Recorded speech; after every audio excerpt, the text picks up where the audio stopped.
Hi everyone welcome to our mini blog. आज चलता आम घर कम माने पक्का घर नुहे आम माटी घरे चाल छाउनी चलता आउ माटी घरे शीत दिन जी शांति गरम दिन ता डबल बहुत शांति लगे तेणु आमको माटी घर बहुत ही पसंद।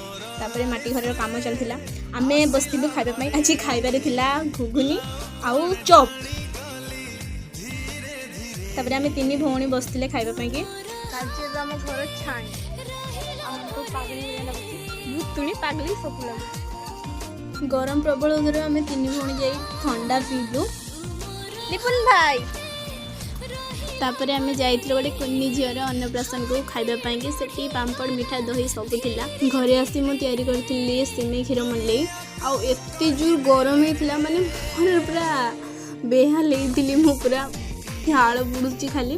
तापर आइसक्रीम बनैथिलु से आइसक्रीम को टिके खाइली तापर सिमेट टेस्ट कर देली। Tata good night.